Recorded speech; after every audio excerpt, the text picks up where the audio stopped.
It is my pleasure to welcome you to Elomba Television tonight. Our topic tonight is Fulani herdsmen invasion, myth, fact, or fiction. Our hope tonight is Dr. Nwankwo Tony Nwaezeigwe, PhD.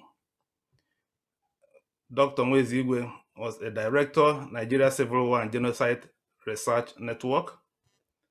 He's also a research fellow in exile at Institute of African Affairs, African Studies, University of Nigeria, Nsukka.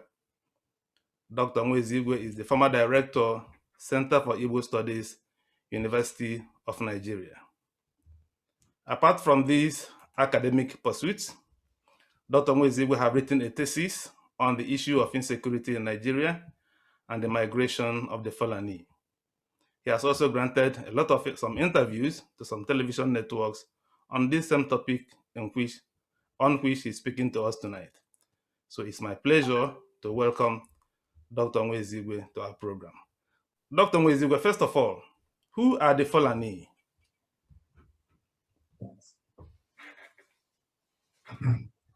Okay.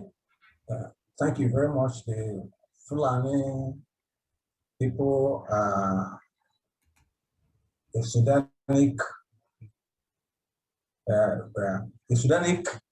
ethnic group who are mainly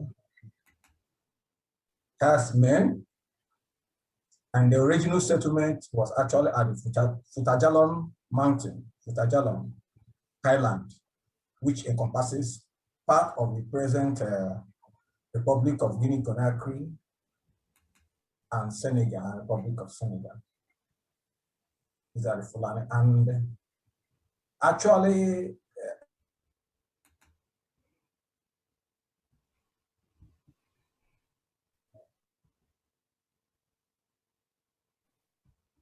the Malinke, they were with the Wolofs, they were with the even the Soninke, they were all there together. In fact, the Fulani people were originally traditionalists, and in fact, majority of them today remain traditionalists. As you can see from the herdsmen, they don't know, the herdsmen don't know anything about Islam. So they were actually by the original inhabitants of that area and converted to Islam by the Wolof and the Malinke people. And from that conversion, they were driven away from that side, and they started in nearly all the states, all the nations of West Africa, except of course where we don't have them permanently settled are Liberia, Ghana, Cote d'Ivoire, Togo, Benin Republic, and then Cape Verde. You see a substantial number of them in other areas, Central Africa, Republic of Central Africa, Chad, and also Cameroon, as well as Mauritania. So they are spread, and their duty, their main job is cattle rearing, herdsmen, and that is where their life cycle revolves around cattle. Right. We thank you very much. Are you able to give us an idea of the history of how the Fulanis came into Nigeria? Is that within your knowledge? Can you enlighten us on that subject? Yes. Over time, before the Fulani people actually started coming into the nation in the 17th century. That was after the Futajalon jihad led by Ba, which drove them away. The jihad was around 1724, and from there they started dreaming about it, because that jihad overthrew the Fulani oligarchy, who were traditionalists then. So sorry, I'm sorry. Sorry. Did you say that the jihad overthrew what? Let's get that clear. Jihad of Futajalon, which took place 1724. Yeah. Overthrew what? Led by Suleiman Ba. Yes. Overthrew the pagan, let me say, let me use more pungent word, pagan, because when you say traditionalist, it's at times, dragging. All right. This jihad you talked about happened. Were pagan inhabitants of that Futajalon. Okay, the area you are talking about, is it part of the modern day Nigeria? Is it part of modern day Nigeria? It's modern day Senegal, Guinea. Good. So, well, Futajalon, my question is, do you have the idea of how the Fulanese came into Nigeria? Not about jihad. That is what I'm saying. After that jihad, they migrated. It was from that time they started migrating. They migrated. For example, Usman Danfodio's grandfather was once settled in what is today the present Nigerian Republic, Arambrini Koni, at the boundary between Nigeria and that was where their grandfather was settled. Before Usman Danfodio now migrated into Gobi and settled there. Good. So they were yes. But of course, Usman Danfodio is not the only Fulanese we know. So if Usman Danfodio's grandfather migrated into Gobir, how did the Fulanese generally came into Nigeria? There is a reason why I want to establish this point, so that we wouldn't appear as if we are, well, let me not just say yes. Yeah, I want to be this point to be clear. Now they were herdsmen. You know that herdsmen are mobile in search of arable land for grazing. You understand what I mean? So they're always on the move. In fact, they were first of all within that Futajalon handle until the jihad of 1724. That was what actually pushed them off the Futajalon highland, and they started spreading movement from one place to other until they get to the tip of Central Africa, Southern Sudan. At Southern Sudan, they met another group of the Noah, who another group decided not to allow them to come back. The Southern Sudanese who are also herdsmen. From there, they now stopped, and that's their limit. Their limit. So they came by migration in search of arable land for grazing land. That was how they came. They were traders like the Wolofs and the Jolos. They weren't traders like the Malinke. They weren't traders. They weren't farmers. Raising. They raised cows. They had cows, and everything about their worldview are centered. Everything is centered on their cow, on their cattle. So they came as a migrant. They came into Nigeria as a migrant herdsmen in search of grazing lands for their cattle. They didn't come in there as traders. They didn't come in as religion, Islamic politicizers who are coming to Islamize people. They didn't come gradually. And if you know how Fulani people move, they penetrate you gradually. They first of all come as a friend and settle among you. Meanwhile, they keep, because they have a very strong kinship. And any marriages, cross-cutting, practices, cross-cutting marriages is a very secretive group, and a very selective group, and a very discriminatory group. The Fulani people practice cross-cutting marriages today. And what I mean is that your son can marry your senior brother's daughter. Your senior brother, the same father, the same mother, your son can marry his daughter. And that is why it is very difficult for any Fulani to allow a non-Fulani, even an Hausa man, to marry a Fulani woman today. But it is easier for Fulani to marry any other woman from any other ethnic group. You hardly see an Hausa man marrying a Fulani woman.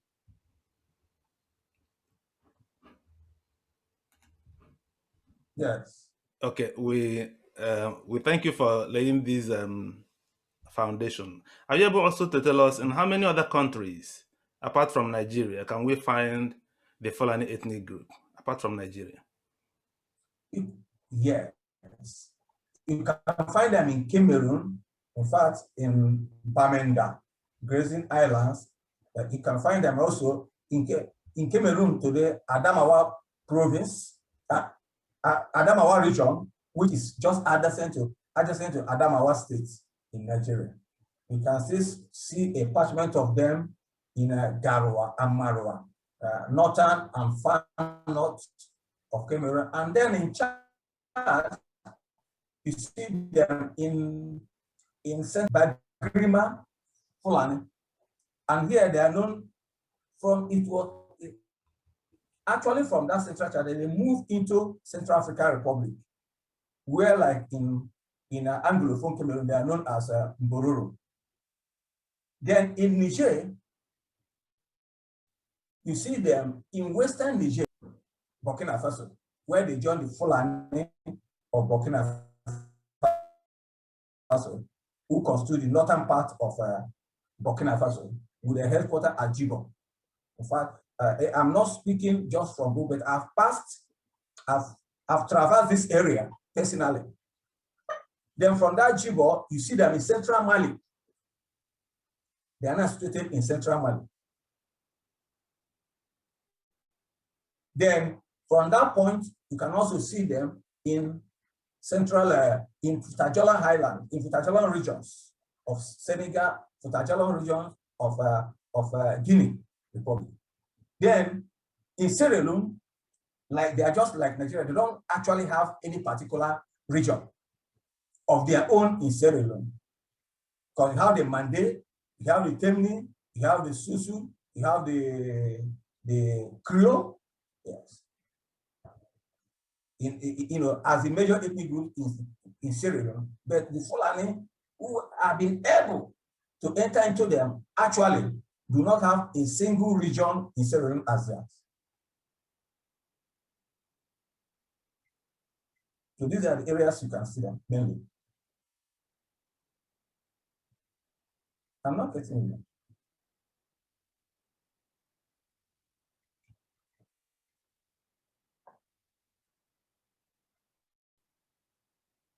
I'm not getting you. Okay, sorry. My next question will be, when the Fulani came in to settle in the area we now know as northern Nigeria, of course, they did not immediately constitute the ruling class. And let me also point out, maybe among the Fulani, we have the migrating Fulanis who really the cattle herders who move from place to place, and the town Fulani, those who settle in one place. And I don't know if I'm correct. Yeah. So, yeah, how did this Fulani now constitute the ruling class in northern Nigeria? Are you able to give us that history?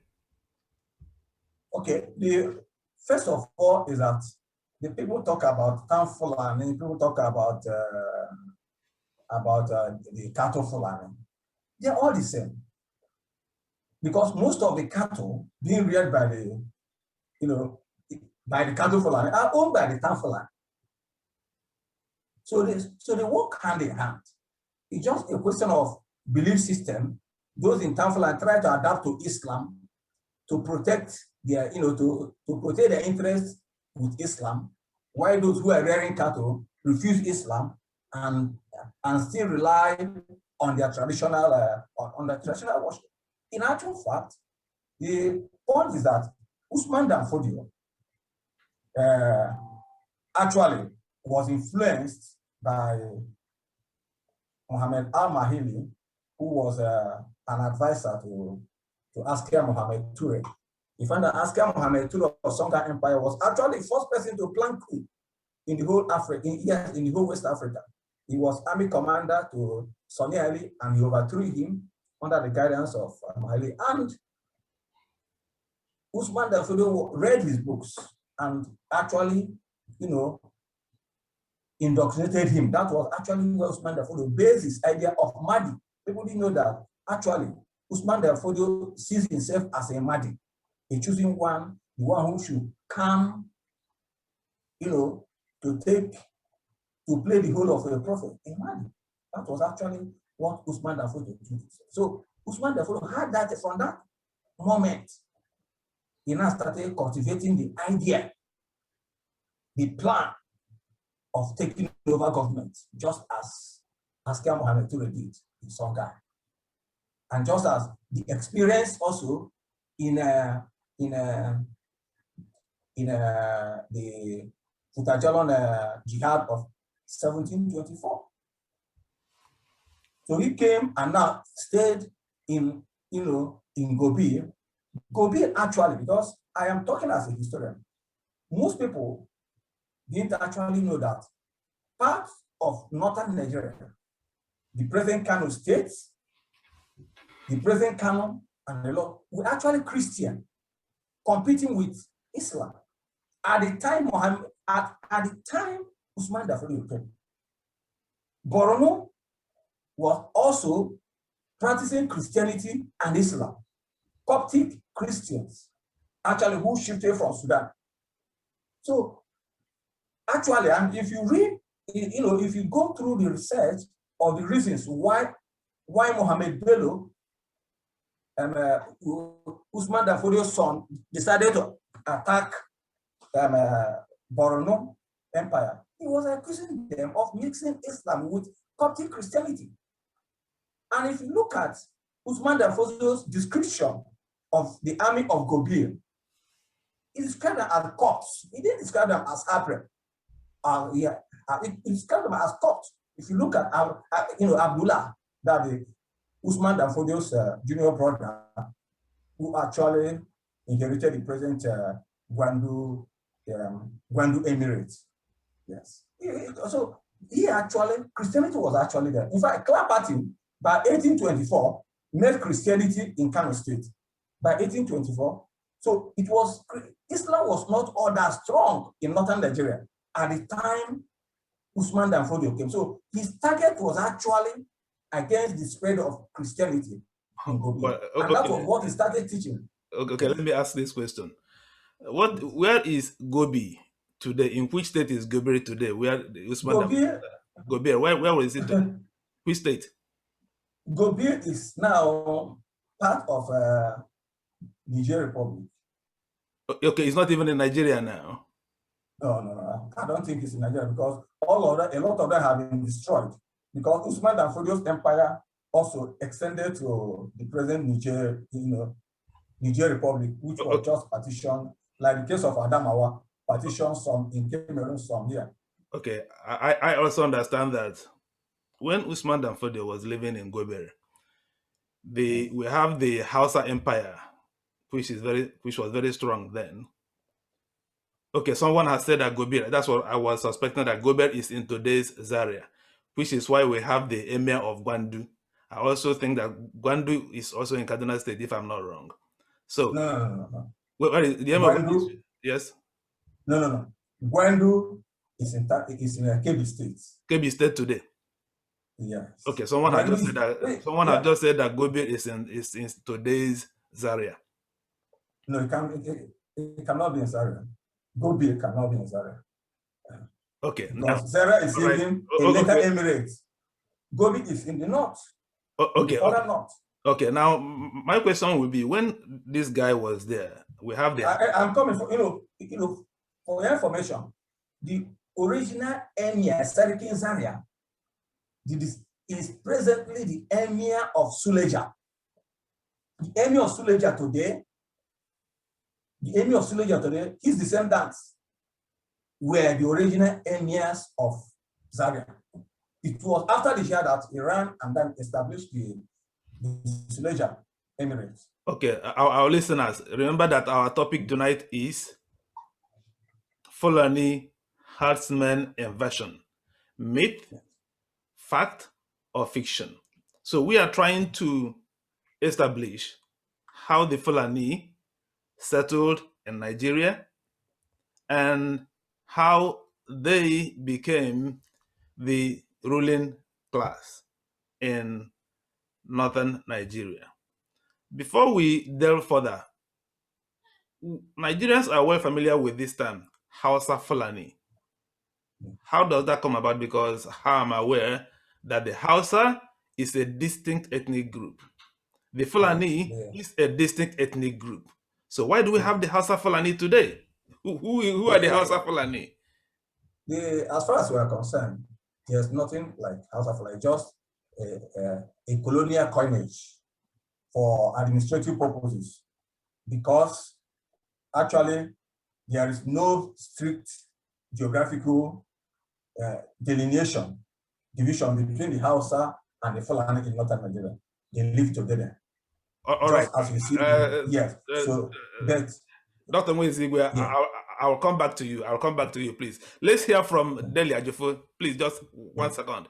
Deli, please, can you unmute yourself? You are raising your hand. Mr. Ajofo, please. Yes, go ahead. I'm on.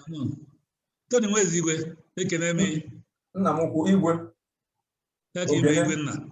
Ịnọfụ. Ịmakazịkwa. Ekene m. Daalụ. Eyi m gagba because eyi m operation n'anya. So I have reflection of the lens. Because I enwe meeting ụmụnna, but ife dị m mkpa. And Elomba, amụmụ ya zitere the message ka onge nwazitere. History is something I need to be particular about. I am 110% certain. I know your father grew up in the north. I know your dad. We all grew up in the north. And history was in that time. Zaria. Zaria was this administrative capital of Ottoman Danfodio. Gobert, I can bet my bottom dollar on it, is Zaria. And Nebok on the way spread his tentacles until the encounter defeat the El Kanemi Empire.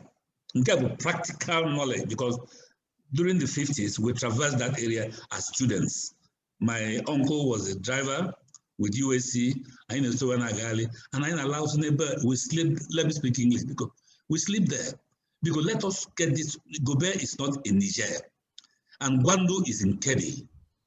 Gwandu is related to Ottoman Danfodio. Ottoman Danfodio came in deceit. Obia with deceit, like a rat that blows you quietly. He will blow you and eat you as well. He was a deceitful, arrogant human being who wanted power at all costs. And he achieved it. Elomba Najo, how did we get about the northern leadership? I'm sure most of us have gone to the British archives and see that because of the acquiescence of the Fulani people and the leadership structure, they are kin to the British rulership, kingship. They liked it so much. That's why it was easy for them to be conquered. And they are, because our people are Republicans. Those of us who are historians who know about the Kumeku War, the white man can't stand the Igbo man. I'm sure you know that. Because of our resistance to their indoctrination. So because, Elomba, I'm sorry to interject. My concern is that my brother Tony must accept that Gobert, and I'm telling him to go and research. He's a researcher. I read him a lot. He says a lot of research. Gobert is Zaria, and it was the first administrative center.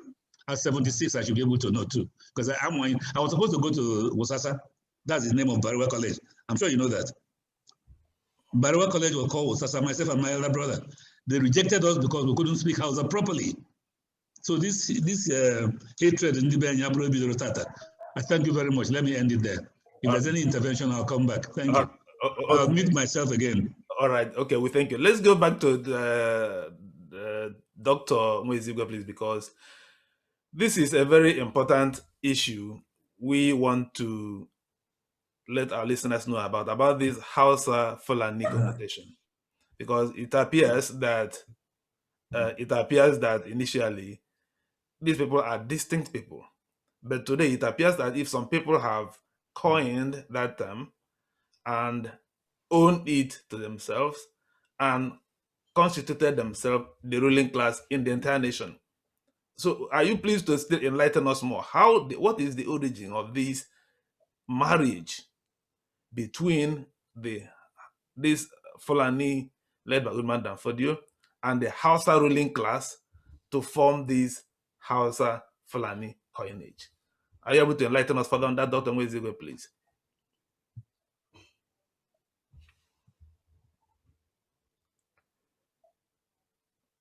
Dr. Nwaezeigwe.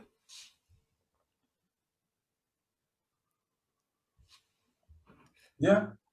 Well, we have problem arguing with most people in this situation.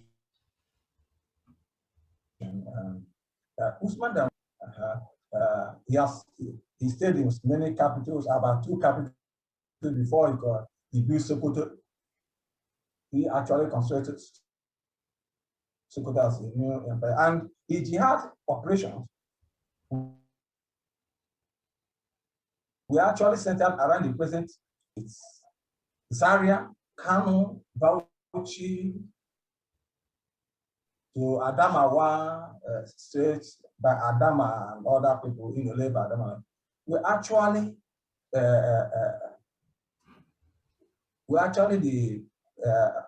undertaken by his lieutenant who went there and hosted his reflex.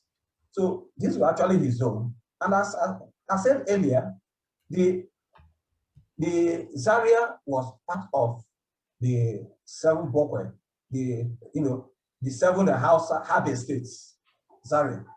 And as I said, the descendants of the rulers of Zaria today, the original traditional emir, who is supposed to be the emir of Zaria Emirate today, is the present emir of Suleja, who was driven out. His great-grandfather was driven out by the Fulani and took over his kingdom. And he went to Suleja and founded a new empire. So it has nothing to do with Danford University Stadium. And I don't think Danford ever visited Zaria. He never traveled outside. Never traveled outside Sokoto, Zamfara, and Kebbi zone. I grew up in the north and I interacted. My father worked in a construction company and we lived mainly in the villages. So I know what I'm talking. Okay. Okay, well, thank you. Let's move on from this subject now. Okay. Yes. Usman Dan Fodio has led a jihad, which was largely successful in northern Nigeria. He met a lot of resistance. Yes. He couldn't even defeat the Bono Empire then, but somehow the Bono Not only Bono Empire. Yeah. Bono Empire.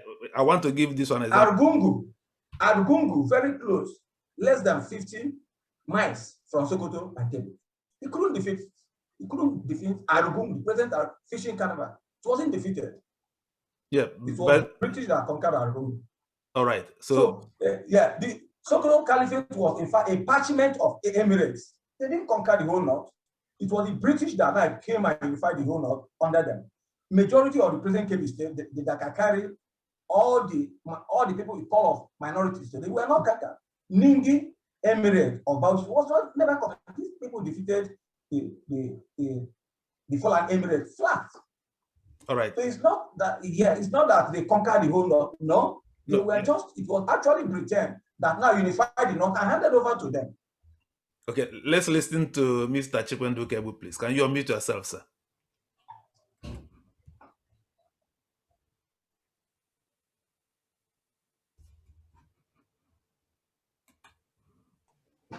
Do you hear me now? Yes, sir. Okay. I'm not a historian. I just came here to learn from the chronology of the entry of the Fulanese into Nigeria, which Dr. Nwaezeigwe outlined. Actually surprised me. It surprised me because as an ordinary person in this field, there's a simple idea that Usman Dan Fodio brought his army into Nigeria, or into the northern part of what is called Nigeria now, and conquered them and settled. I did not know that they came first as migrants and then settled and began the conquest internally. Yes. That's a revelation for me, and thank you for that. Because right from the time we were in primary school, if you look at my hair, my face, you know when I went to primary school, it's not in any time, in the near past. But in history books, you read that that Usman and Fodio 1804, that date 1804 or so never gets away from your head because of the way it was drummed into you at the time. That he conquered the north. And the picture was a picture of somebody who bought a cavalry of an army, and came in and conquered and settled. Yeah, but this informal migration or spontaneous migration into Nigeria, in fact, Dr. Nwaezeigwe didn't emphasize the war itself. That's why I'm asking this question, because that was the history I knew. Yes. He didn't emphasize this. So that's why I'm asking this question. So there's another story about the entry of Fulanis into what is now northern Nigeria. And that's my comment, just to say I'm learning this for the first time. Okay, we thank you very much. For the sake of emphasis, let me also bring it out. Like you, sir, I'm much younger than you, but I also learned, we are also taught as if Usman Dan Fodio led a jihad, a foreign military force, came into Nigeria, conquered the Hausa land, and established the Sokoto Caliphate. But now we learn that that is not what happened. Usman Dan Fodio actually was raised up in modern-day Nigeria, became an Islamic scholar. Somehow he and his followers started a revolution that overthrew the Hausa king. Well, Yes, at that time they were not even called them. That's why I'm hesitant to say. They were called Seriki. Yeah, exactly. So he and his followers, rose up against the Serikin Hausawa in the area they were living. Overthrew him. We're like, oh, we have this history. Then I started moving. His followers in other Hausa kingdoms started to rise against the Hausa kings where they were living, overthrew them, and that was how the Fulani revolution started. They now started fighting against other Hausa kings, Hausa chiefs, overthrowing them, and started to move on. But some resisted him, some he couldn't conquer, some simply went to him because they were not also happy with the rulership of the Hausa Serikis as well. They were like, okay, this man wants to liberate us from these people, from these tyrants, and they simply joined him because of his ideology. Now, this was happening until the British came into Nigeria. Okay, let's move on because our time is running, because our main concern is, okay, Usman Dan Fodio and his followers have now established the emir system all over Nigeria, even over those who he didn't conquer. We have emir in Nupe land. We have emirs in other parts of Nigeria in the north. But the theory still persists that the coming of the British truncated their march to southern Nigeria. That is why we're having this discussion. Are the Fulani still interested in marching into southern Nigeria, or have that jihad stopped? Dr. Nwaezeigwe, this is where you come in now. First of all, let me correct the impression. History under British colonialism is different from history on independence. And history, post-independent history, also has its own time. Now we're reviewing some of them, which are nationalistic but without facts. We're also reviewing the colonial history, which were actually aimed at eulogizing the colonialists. So we have to balance facts with new evidence coming up. First of all, the British saved Sokoto Caliphate from extinction British intervention saved Sokoto Caliphate from what? Extinction.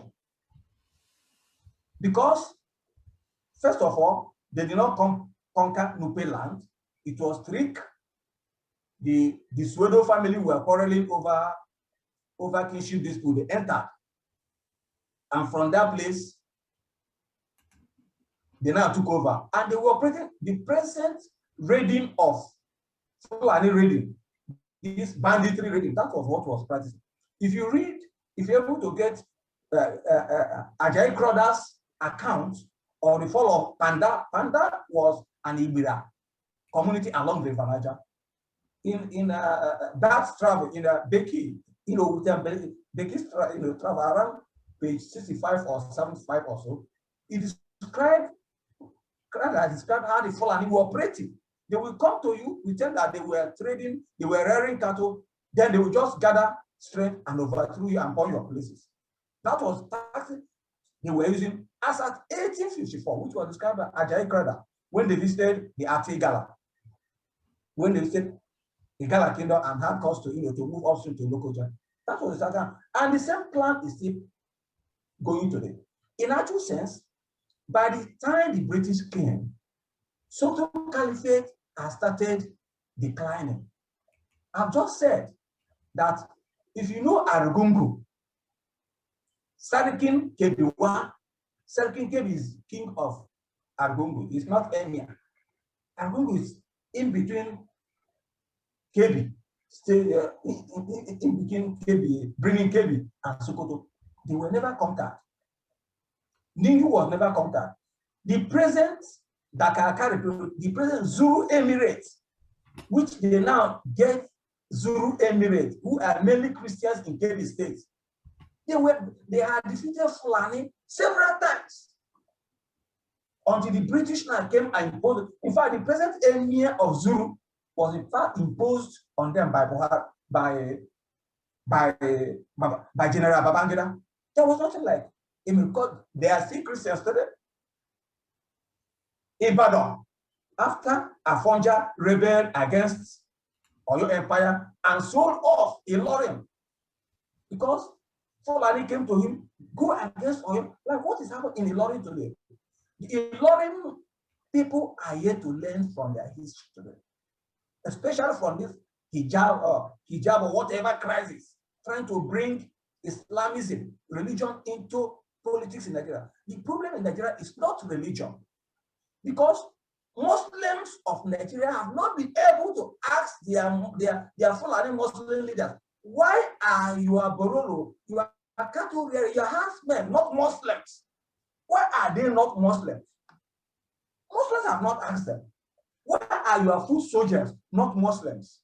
But you claim you are carrying out jihad, you are conquering other people, but your people are not jihad, are not Muslims. Muslims have not asked them about that. So, in actual sense, they actually were declining. Ibadan had defeated them. New Oyo had defeated them severally. In fact, they were engaging in a raiding of slaves, especially Emir Nagakasi of Kotangora, before the British came. And British came to save them. And let me tell you two reasons why British had to sustain them. First of all, the country there was very, very large and no resources. Up to 1945, it was the economy of southern Nigeria that was being used to finance the budget of northern Nigeria. And that was the reason for amalgamation. The Nigerian railway you are talking about today was built with the money from Lagos colony of Lagos, financed Nigerian railway up to Mina, when the capital was there, Zungere. So the British decided to use them because of the poverty, the state of poverty in the region. And since they already have political organization, they decided to use them. So first of all, retaining the Fulani Emirates was not because they were stopped by the British. The British only resuscitated them and then put them in place. just for their own interest. Secondly, the British discovered that the Sokoto Caliphate were even Mahdists. And with their experience in Sudan during the Mahdist revolution that led to the killing of the British Governor General there, Kitchener and others, they decided to play cool with the Fulani, parley them so that they don't attach themselves to the Marxist doctrine in Sudan. These are the reasons why they were brought in. Not, and I'm coming, and if you check from that point till the time of Obasanjo, the Fulani have never been in important position in Nigeria. They have always been promoted by succeeding regimes. I'll give you instances. The Northern People's Congress you are talking about, political party, was never funded by Ahmadu Bello. All right. Let's if we can have this question now. Today, which is the main issue we have before us. Today, we are having crisis across the Middle Belt. In Benue State, the governor said that some Fulani herdsmen made an attempt on his life. In Southern Kaduna today, people are being killed because of the conflict. Although the Southern Kaduna has warned me to stop calling it ethnic conflict, that it is simply the Fulani coming to kill them to take over their land. And now we also had what happened in Ebonyi State some few days ago. The herdsmen were accused of killing some families in Ebonyi State. In Delta State, we're having some killings going on there, and the herdsmen are being accused of being behind those killings. So Nigerians naturally are concerned. What is going on?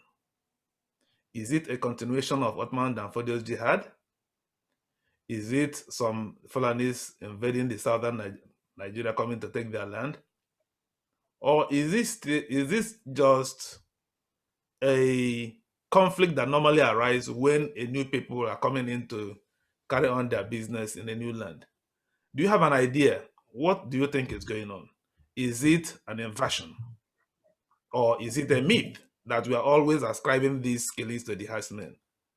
Is it fact or fiction? There's no fiction about that. It's facts. I don't think, 7 years ago, I don't know if you have the clip, if it's not possible to hold the clip. 7 years ago, I was on Channels Television Sunrise, and I warned them about this matter. Sunrise Live, 7 years ago. It's on YouTube. I warned them about the crisis when we were discussing about Mali crisis, and I told them about what will happen in Nigeria this moment. They ignored me. I told them I was in Libya on 2 occasions on the invitation of Gaddafi, and I knew what Gaddafi was telling us to do about Nigeria. Gaddafi particularly told us that Nigeria is too big to be one country, that should be divided. Yes, so it has been there. And in 2014, no, 2016, after getting intelligence of what was happening, I took the federal government to court for this planned Islamization and planned use of herdsmen. I took them to court, Federal High Court, Asaba, which has been transferred to Abuja. And it was because of that case, for preempting, for revealing their plan today, that I'm in exile today.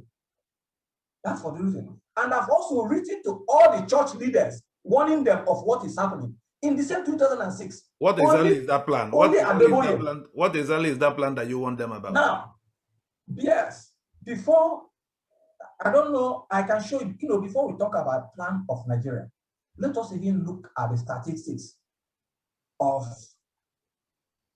the Fulani in the West African region and see their implications. I don't know if you can help me to upload the data, the data. The data of the distribution of Fulani, geopolitical distribution of Fulani in West Africa and what they are doing presently in the various countries they are found. Well, I Let us wanted even to do that, start. but Their percentage. I realized I cannot minimize my Zoom because Okay, I'm recording. okay, So you can go ahead and tell okay. us. But let me Yes, let us start. Of all the 13 countries in West and Central Africa where the Fulani Association, it is only Guinea that they are made up, they are made up of about 30% of population. And yet in the same Guinea, the Malinke and the Susu have refused to give Fulani a chance to be president. And that explains why the Fulani people who are the Guinean Fulanis are scattered all over West Africa as businessmen, traders, competing with Igbo and Lebanese. Because in their home country, they are denied. In Central African Republic, where they are about 4%, the same Fulani led Seleka rebels, supported by Chad, to overthrow Francois Bozizé in 2013, which led to the crime having today in Central African Republic. And to most people don't know that today in Central African Republic, indigenous of Central African Republic are no longer there. They've been driven away by anti-Balaga as a reaction. And most of them are presently in reverse in Sierra Leone. In fact, I was able to be with them when I was seeking asylum in Cameroon, stay with them. And actually, it's from this Galambulai that they are now shifting them into Nigeria. Because the Central Africa and some of the worst from that zone are also the people coming into Nigeria as herdsmen and bandits.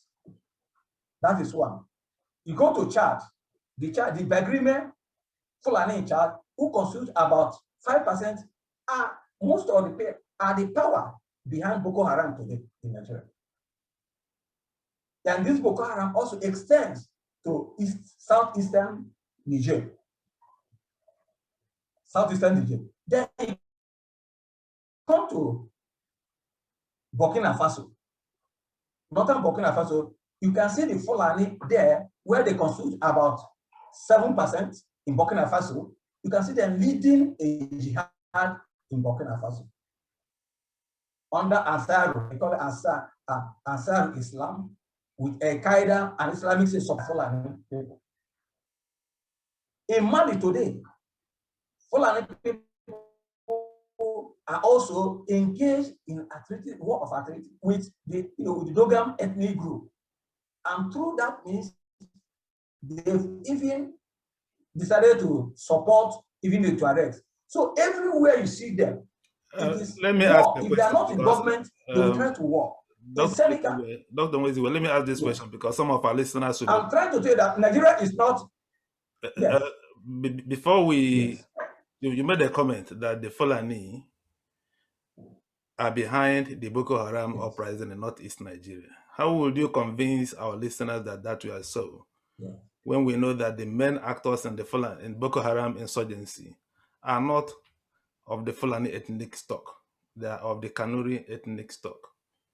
So how would you convince us that the Fulani in the Republic or let me tell you. Let me let you know first of all the ethnic configuration of that zone. About that zone, you have the Shua Arab. Okay, Shua Arab dominant there in the main Lake Chad. Immediately just so you have the Shua Arabs with an interface into Cameroon. You also have the Kanuri. Then you have the Fulani, which you now have other ethnic groups like the Nsukka, who are who dominate the Portuguese and other people who dominate Europe. But then you have a strong flow of Fulani from Adamawa region. Now, past at that practically it's not a question of reading, but I moved from Douala, from Yaoundé to Douala, from Douala to Bafoussam. Yes, from Douala to Bafoussam.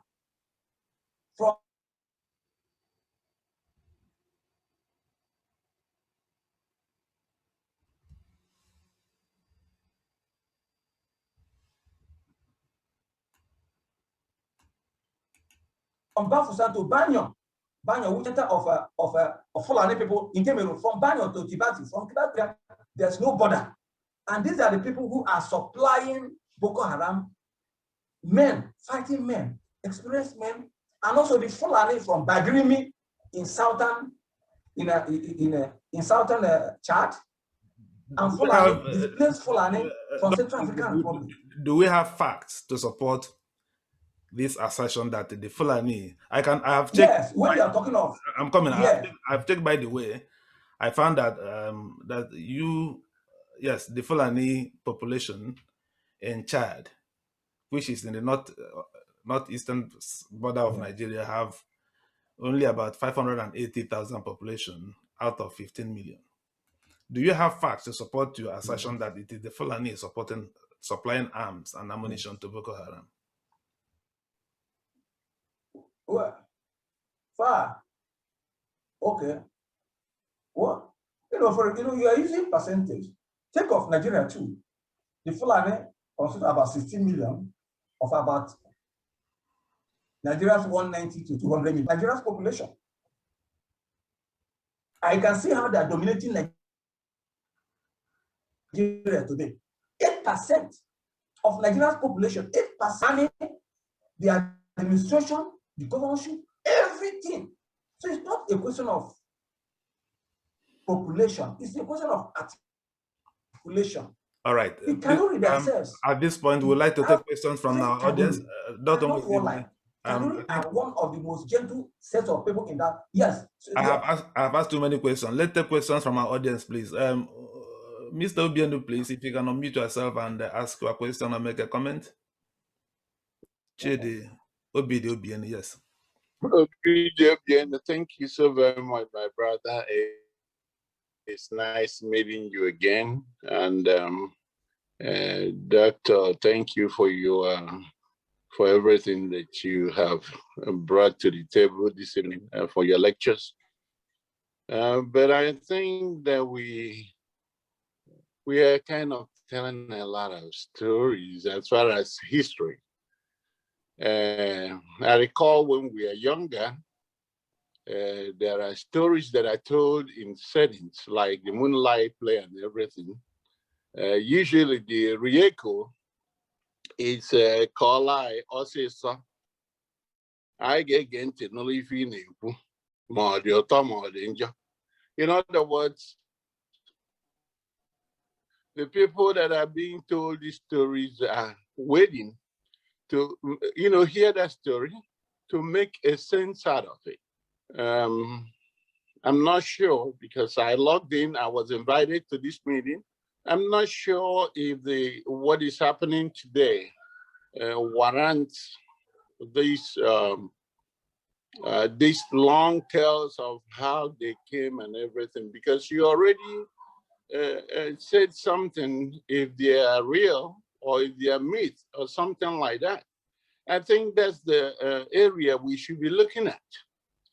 Most of us are not good in history, but I don't think that's what we need to bring to the table for the people as far as our situation in that land today. So Doc, if there's anything that you can share with us that will help us to deal with what we are looking at today, because the Fulani invasion, the Fulani occupation, it's real. It's real. And I mean, we can talk about how they came from Mali and everything, but they are in our backyards today. And I think that will be the discussion. Let's agree that they are in our land.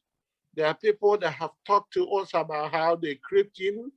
And it's obvious, I don't know how many of us have listened to Ahmadu Bello's assertion 60 years ago, that he said that we are not going to allow them to rule over us and that to control our destiny.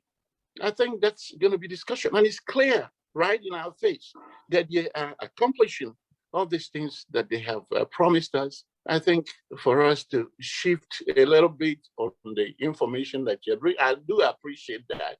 but honestly, when I look at the names here, apparently, some of the people that we are all suffering the same menace of this Fulani. And it's real. We don't know where they come from. I don't care about what they come from. I just care about what is happening. How do we get ourselves out of this mess? Thank you very much. Okay. Okay. Yeah. Thank you very much. Let's also hear from Ngeren before we allow you, Dr. Nwaezeigwe, please, to respond to the observation being made. If you can please take note of them, we will appreciate that. Thank you very much again, sir, Mr. Obiano, for being with us tonight. Thank you. Right. Mr. Ngeren, please, have you unmuted yourself?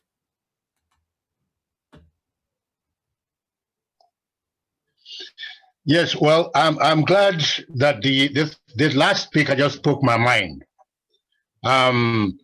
Because right now, the old Fulanis that were moving from place to place, for lack of a better way to put it, they were decent people.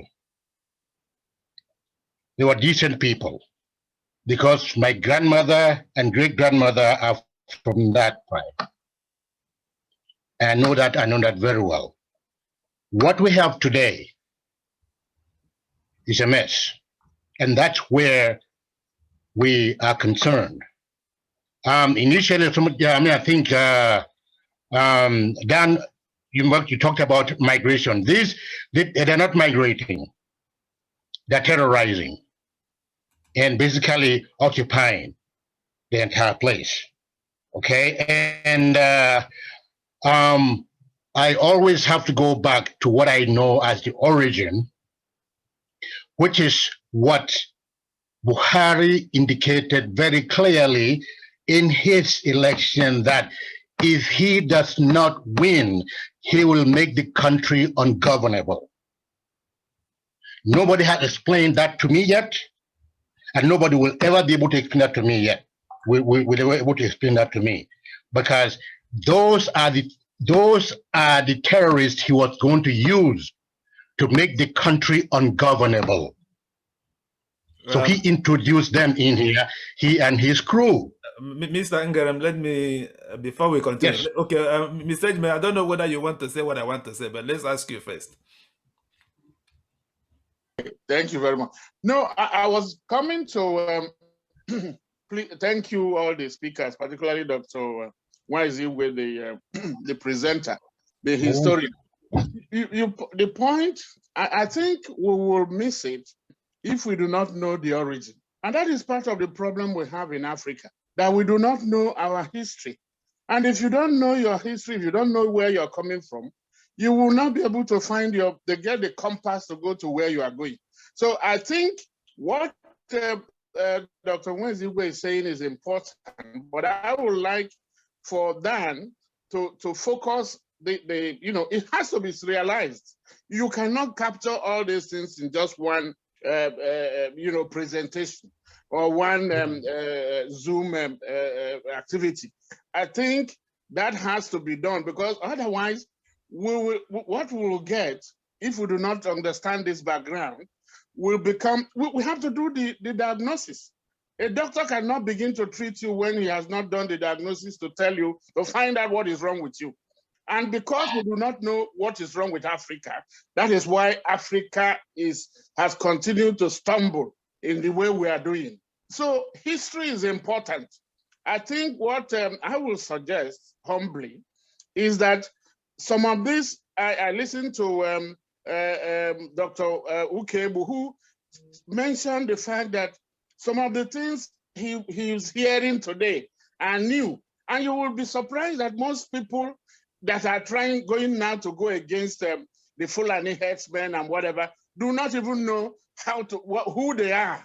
And you needed to identify who they are, to know what they are about, so that you'll be able to, a general that is going to a battle will first of all sit down to estimate the armory, the strength of the enemy before you go to that battle. I think that is where I would rather, how you are going to do it is a matter of detail, but it has to be done.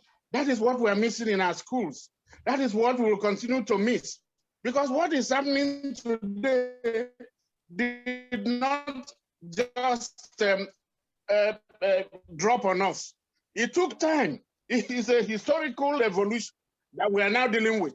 And if you thought that we could just wake up and then have a quick solution, quick fix, it's not going to happen. We need now to strategize, go and find out why they are doing what they are doing and who they are, so that we will now know how to deal with them. Thank you very much. I thank you very much, Sami Stejime, for this intervention, because yes, that what you said is exactly what we wanted to do, because in the course of preparing for this interview with Dr. Nwaezeigwe, I discovered things I never knew before about Othman Danfodio. And that is why we wanted to show that these Fulanis are not strangers. Please, let's get that. The Fulani are also Nigerians, because people who came into the modern day Nigeria in the 14th century can never be said to be strangers. No, I don't accept that. And we also thought that Othman Danfodio came from Futajalon, from Mali or whatever, and then just came with his conquerors and conquered Hassan. No, it didn't happen. He was born in Nigeria. His father was in Nigeria. He grew up in Nigeria. He went to school in Nigeria. It's just that he became a Muslim scholar, started teaching people, and then started to say, no, these Hausa rulers are unjust, they are corrupt, they collect bribe. So even if religion is his motivation, but please let us understand that he is not a foreigner that overthrew the Hausa land, but we have established that. Now, the second point is, people always refer to whatever Ahmadu Bello or whoever said 50 years ago. I don't know whether anybody have established that I think that's what Mr. Ngeren was referring to, that the British stopped their conquest of Nigeria, that they will dip their Quran in the Atlantic Ocean. First, please, let me ask this question. Did whoever actually say that? Who knows? Is there any fact that Ahmadu Bello actually said that? Because if we can establish this, just like Mr. Jimmy has said, if these facts can be established, it will help us to now see the solution to what is happening. Does anybody know? Did Ahmadu Bello actually say that? It's an open question, please. Yeah. I'm inviting comments. Did Ahmadu Bello actually say that he will dip the Quran in the Atlantic Ocean, or that the British truncated their march to the... But Ahmadu Bello did not. Ahmadu Bello said it. Who is speaking? Who is speaking? Let's call him. Who is speaking? Yeah, you can unmute yourself and then so that we can see you. Yeah, it was actually originated, Yes. Yeah, he said it, but it wasn't originated from him. It was applied earlier by the conqueror of North Africa, who dipped his Quran in Atlantic Ocean in Northern Africa. Then he also came to Nigeria. In the case of Nigeria, they also said they would dip their Quran into Nigeria. But the point is that I'm sorry, sir. Who did you say that said that? Before the jihad, the Yoruba people. Who said that? Who said that? I'm not talking about the conqueror, the conqueror of North Africa. Yes, I will refer his name, not Ibn Yassin, but conqueror of North Africa, who actually said he dipped his Quran in the Atlantic Ocean. That was actually where subsequent Muslim Islamic revolutionaries borrowed the word, and it was also applied by Usman Ba in Futajalon during his Futajalon jihad, and also here Usman Danfodio also applied it. Also, not actually Ahmadu Bello that said it. It was actually Usman Danfodio that actually said it.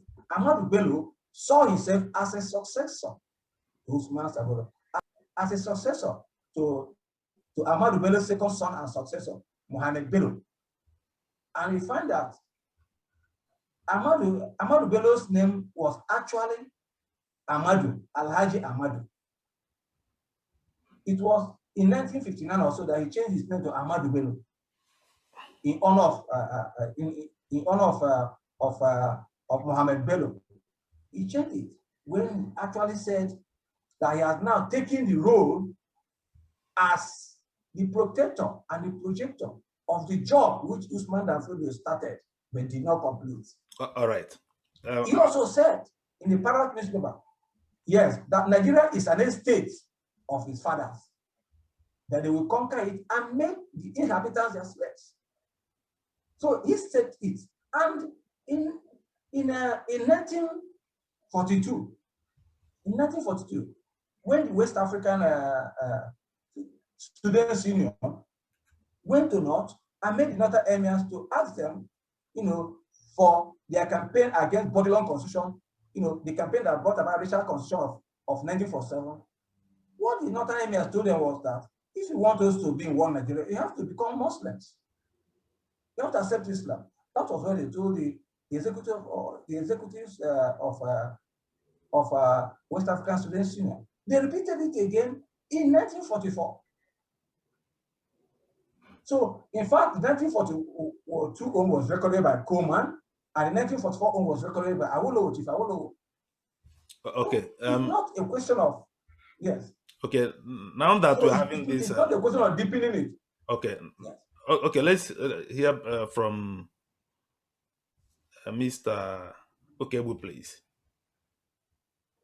Can you please unmute yourself, sir? Okay, I have, yes. Now, if the Fulanese settled and penetrated and in fact enculturated in northern Nigeria before they conquered and became leaders, is it wrong to actually extrapolate from that and say that that is what that modality of settlement, harmonization with the regional culture and then conquering, is what is going on now in our backyards, whether it's in the Southwest or Southeast or North Central, that it is the modality of Usman Dan Fodio, settle, penetrate, enculturate, and then conquer, that somebody can say that is exactly what is going on now if we don't pay attention to the process taking place now. Yeah. That's a very important question. What do you have to say? You are perfect. You are perfect. The same system. Usman Dan Fodio came, and let me let you know that it was not the Fulani residents in Nigeria alone that helped Usman Dan Fodio to conquer. He used the Hausa population, just as they are using the Igbo Yoruba population against their people today. And the Hausa leader that he used was Mikaela Abdul Salami. Actually, he was Arewa. When they talk of Arewa, the alternative name of Hausa people is Arewa. Arewa. It's not everybody that is. Fulani is not Arewa. Nupe is not Arewa. Arewa is Hausa. So those people who are in Nigeria today answering Arewa people, if they are not Hausa, they are not Arewa. So he used Mekaila to conquer, use the Hausa Fusoda to rise against them. And he promised Mekaila that being an Hausa man, he will give him position. Let me go. He will give him position and make him emir. In fact, he will succeed in that. He needed an Hausa man to succeed. He was not even given an emirate. He was killed by the Fulani. So it is the same thing they are using. They penetrate you and use your people against you, and then because they disorganize you, use your people against you and then take over. They used it against the Nupe people, the Sodo family, the ruling class, and took over the Nupe kingdom today. Esunupe. Esunupe man is not, Esu is a Nupe time, but the Fulani man is Esunupe today. The emir of Ilorin today, Gambari, is a Fulani man. Then he used Afonja on a Kakanfo of Yoruba land against his people, telling Afonja that he will not making his kingdom. At the end of the day, he killed Afonja, the person. So, Dr. Nwaezeigwe, in your opinion, the same methodology will happen in Igbo land, for example, or southern Nigeria, for example, if care is not taken. And is that what we are seeing happening today, in your opinion? Exactly what is happening today, not in my opinion. It's not a question of opinion. My observation and knowledge. Opinion could, opinion in physics, we can describe it as a scalar quantity. It has no direction. It has magnitude but direction. It has magnitude but no direction. But I'm not talking, it is my own assertion. All right. It is my own tested, yes. I would have been happy if the other gentleman I invited, a Fulani, is here, Alhaji Mekudi. Unfortunately, he's not able to come. Is there anyone here who disagrees with this? Okay, let's hear from Frank Isioma, please. Mr. Isioma. Thank you very much, Mr. Moderator. I think that Dr. Nwaezeigwe has spoken well.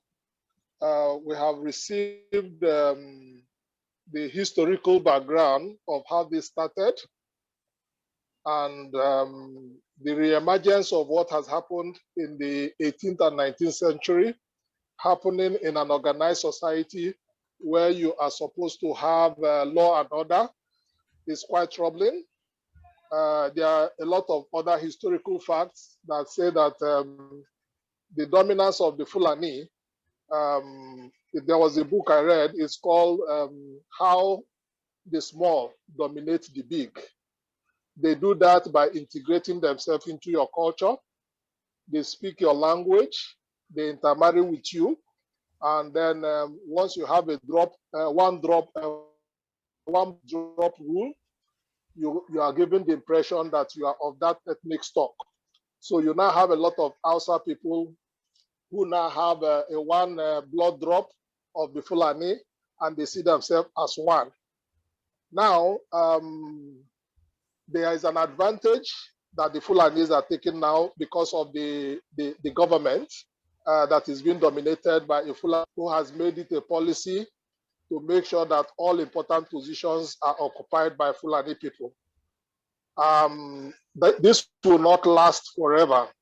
But however, I think we need to have an economic agenda, because what is fueling the movement of the Fulani, just that recently they have gone into banditry, is the issue of climate change, the issue of ECOWAS protocol that will allow a man to match his cattle from Mali, from Senegal, from Guinea, all targeting the Lagos market. And I think that beyond picking up arms, we need to restructure the economy to insist that open grazing should not be allowed. People should set up ranches, all right, and provide fodder for their cattle. And if need be, people need to diversify their diets. If you are able to curtail the movement of the Fulani, whose main occupation is transhumance and cattle rearing, you can then control how they penetrate within your society. But if you continue to demand cattle to walk from the north, from all parts of West Africa through the North Central, looking for water, looking for grass, and coming to the Lagos market, the crisis will persist. So I think there must be an economic agenda.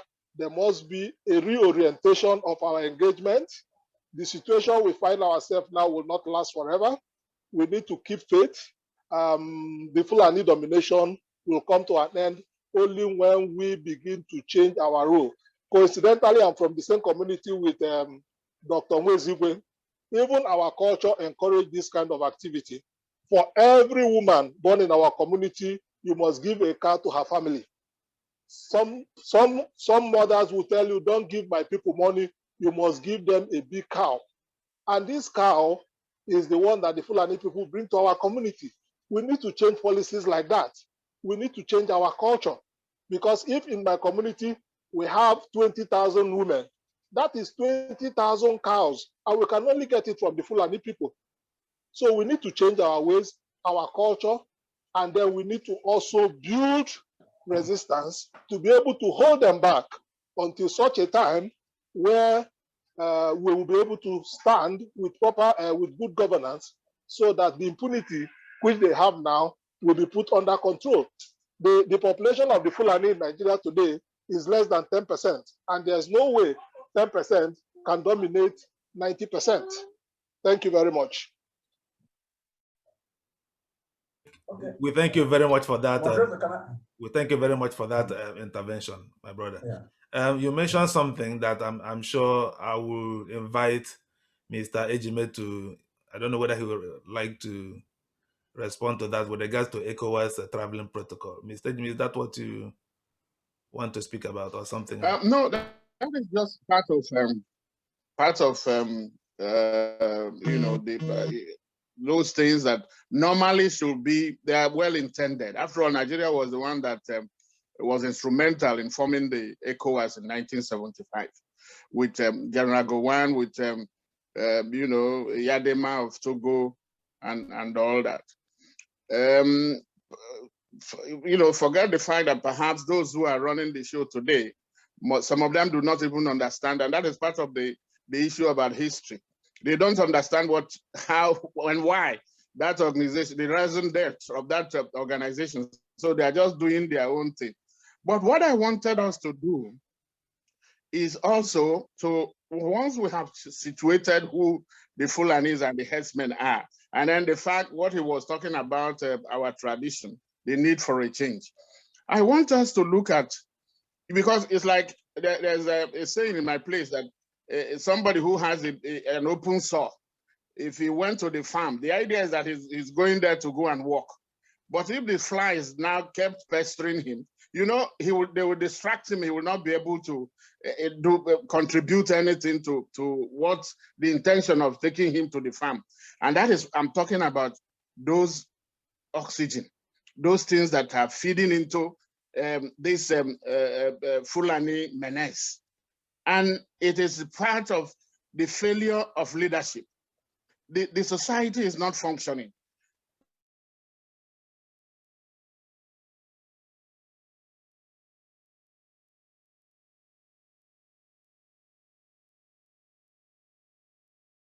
First of all, deal with that which is on the basis, the background. And that is the fact that our societies, you know, they are not functioning. The family today is not functioning. And that is where we have to start from. The foundation is faulty. Families, parents, and their children, they are not getting on well. And so there is a dysfunction. And that dysfunction will feed into whatever comes as an aggression to attack you. It's like a disease. You know, you don't have the immunity.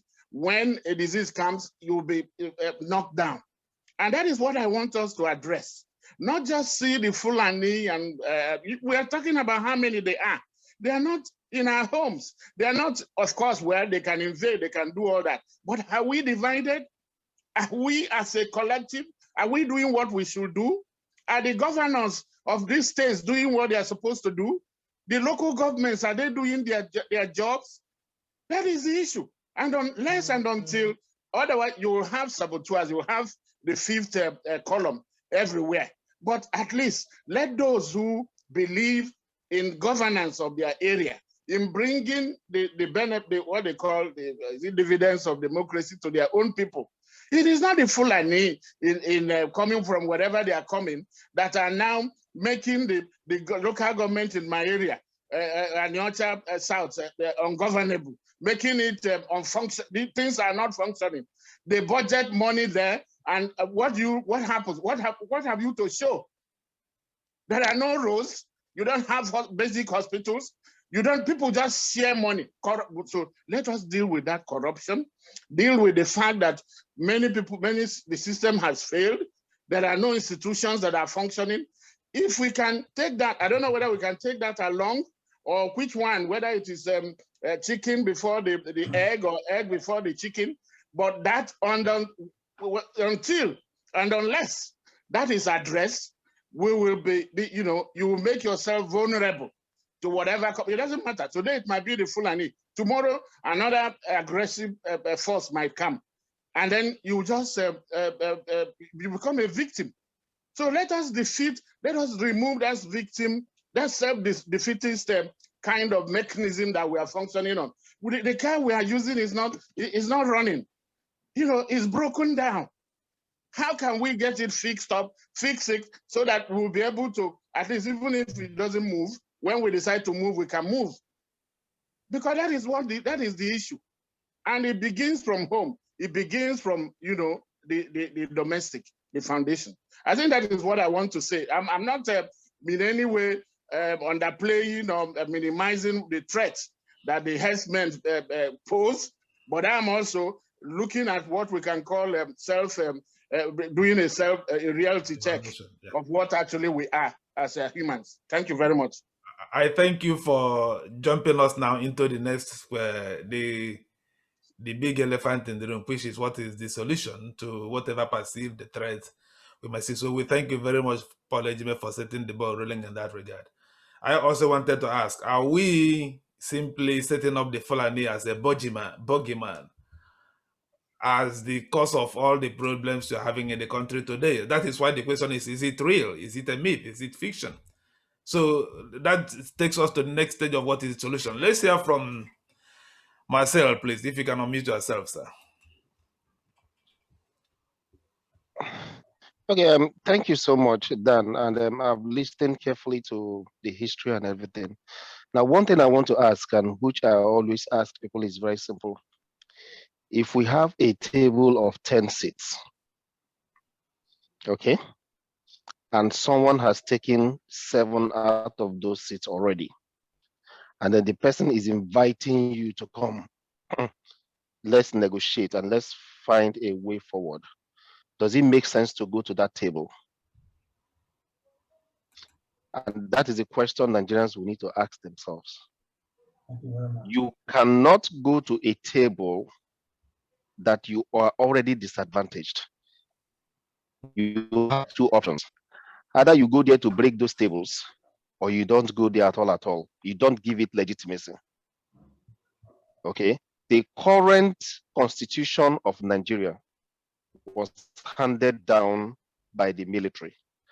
And successive military had created the country in such a way that a particular section of the country automatically has upper hand. There is no way you can do it. Take it up. See, I hear people just say, okay, let's vote. You are going to vote from now till thy kingdom come. You cannot change it unless you bring them to a point where we have to say, you know what, let us check this thing, that this thing is not working. But let me tell you, why you say it's not working, it's perfectly working for some people. And the people that is working for would never allow a change, not even any way, because let's be honest, if this thing is working for every one of us in this room, anybody shouting outside that is not working for them, nobody's going to listen to them. That's the bottom line. So it's not working for us, and that's why we are shouting. So what do? You have to put your foot on the ground and said, I am not going to do this, and stand by it. Until those people who feel that this thing is not working for them, we are all going to be running around in cycles. The president of Nigeria is so powerful. He can appoint the Supreme Court judge. He can appoint INEC. INEC can decide to call any numbers and announce any number. If you have any problem, go to court. The Supreme Court will give them verdict. And once the Supreme Court gives verdict, you can't oppose it. If you oppose it, you are asking for military intervention.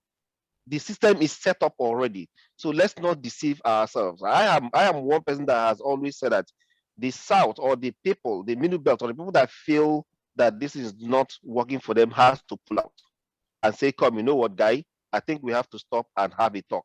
If we are not going to discuss how this is going to work, then there's no need to engage in this. And that is my position. Thank you. We thank you very much. Let's also call on Mr. Please, can I intervene a little bit here?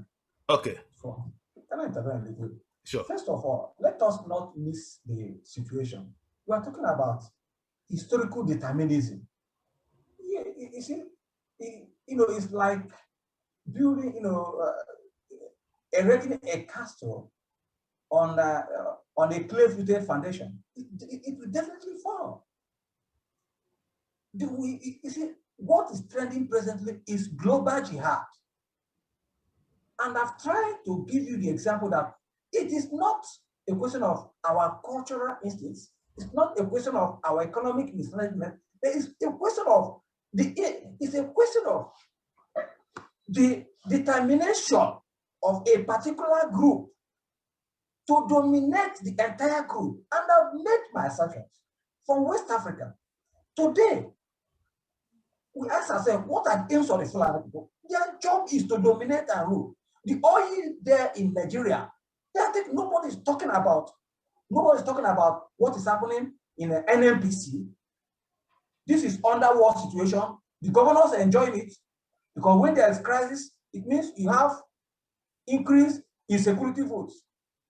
Listen, let's even take a graphic situation in West Africa, because you don't talk of climate change. What's climate change? I've been to Senegal. Senegal there, you don't see cattle being reared away. You don't see cattle openly. In fact, animal feeds is a big business. They advertise animal feeds on television, several varieties, for you to go and feed your cattle in your ranch or in Senegal. It's not a question of climate change. It's not a question of climate change that the Fulani today is the vice president of Sierra Leone, without a single region being a Fulani region. It's not a question of climate change that the Fulani today is the president. Adam Aboro is the president of Gambia. The Fulani is the president of Senegal. The Fulani is president of Nigeria. The Fulani are fighting to take over power in Mali. They are fighting to take over power in Burkina Faso. They're also fighting to take over power in Central African Republic. It's not a question of economy.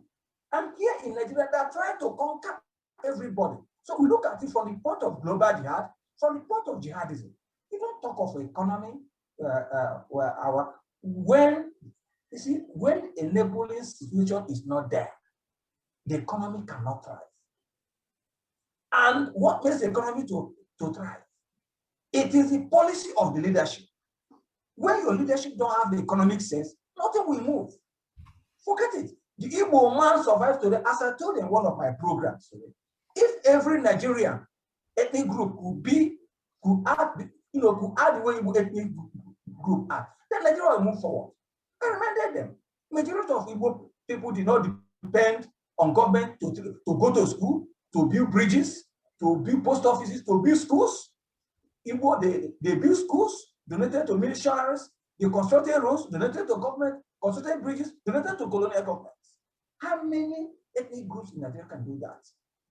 So it's not, we are seeing people who have no other jobs other than governments. And I'm telling you, the only country where the Fulani people are denied governance is where they have the largest population, Guinea, where they're about 30%. And because they are denied that, most of them are now outside their country looking for business. So we should look at the jihad aspect of it, and which is the basis of this particular insecurity in Nigeria.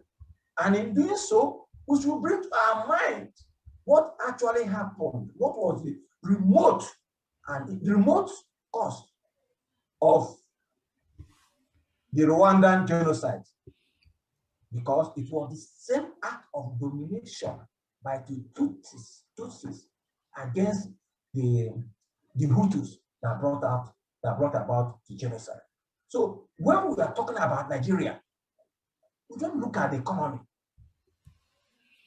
Yes. So let us look at the security issue.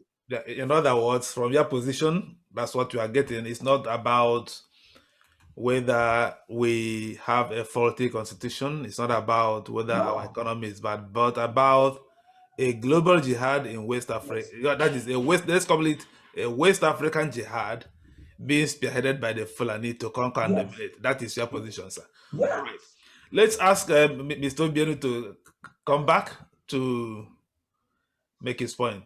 Mr. Obiano, please.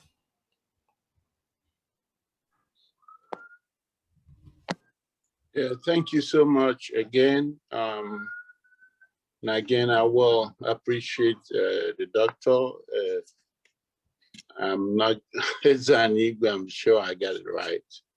But you know, the reason I came in the first time is just to point out some certain things. And I guess what I said, a lot of people said other things, that is not what I said about dipping Quran in Atlantic Ocean. No, I said that these guys said that they are not gonna, they're gonna make us slaves. Secondly, they are not gonna allow us to rule over them. And the other one is that they are not gonna allow us to control our destiny. It's out there. So I don't know how many people who haven't seen it, but it's a declassified video. There's another one, I believe it's Ahmad Bello, that was talking about the Igbos. If you make them, if you put them in labor camp, yeah, they will try to be a leader someday. And I was wondering, what is the competition? What is the problem?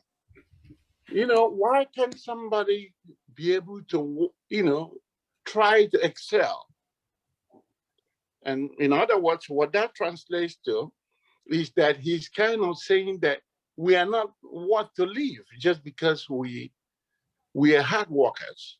Okay, now that said, I'm not sure how many of you has also listened to, had listened to Pastor Bosso's exposition. It's out there since 2014.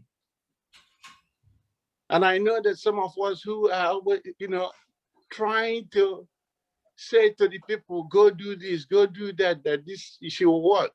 Go to the village, let's start from the community, let's start from the home. I don't know if you have listened to that. So what do that you... That expose said something about you are $21 billion, which was taken out by Babangida for one purpose, Islamization of Nigeria. Go look at it. Pastor Banyo Bosso. Now, what I'm saying is that similar to what the two previous speakers have said here, there's no amount of work you do within your family that will make an impact. It's just like dropping a salt in the middle of the ocean. The system is so screwed. You cannot even fight corruption. By the way, for the gentleman who is talking about let's fight corruption. In this era, as we are speaking right now, we are in an era where young men in the villages are selling lands that does not belong to them. And nobody can hold them accountable. There is no accountability. Nigeria is not one people. It's a contraption. And that's why things are going on the way it is. Nobody's accountable. A lot of embezzlement. Where am I going to start? From the EFCC chairman and to NNDC, somebody collapsing at the wake of an interrogation. And we don't hear about it no more. Okay, from stopping people, kind of denying you particularly to develop. I wish the government of Nigeria will allow people to develop in their own pace. They are stifling everything. And for somebody to be suggesting that we have to go back to the family units and everything, when the family units is a dysfunction as a result of the government itself. All right, Mr. Obiano, please. What do you think is the solution to the present crisis?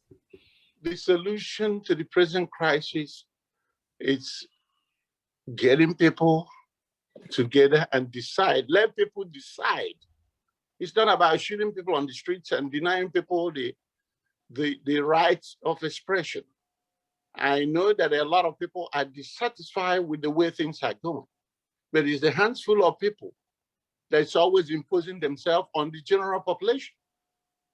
It should be an open thing. If they think they are right. Yeah, my question is, what is the practical thing we can do to solve this crisis? That is the practical thing is a disintegration of that contraption.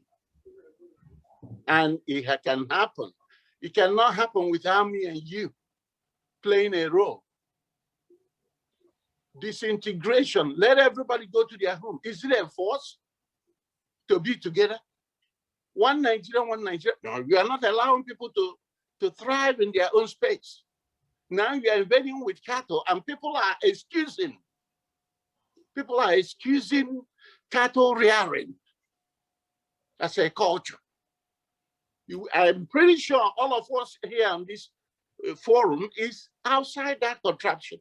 That's why we have the internets are, kind of clear. Okay, here we're debating about cattle, and we're talking about the people are in our backyards.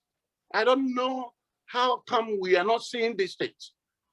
People are suffering, they go to the farms and put up the farms, and then you go there and jump and eat up their crops. What kind of mess is this? And then people are saying that we're gonna keep managing this nonsense.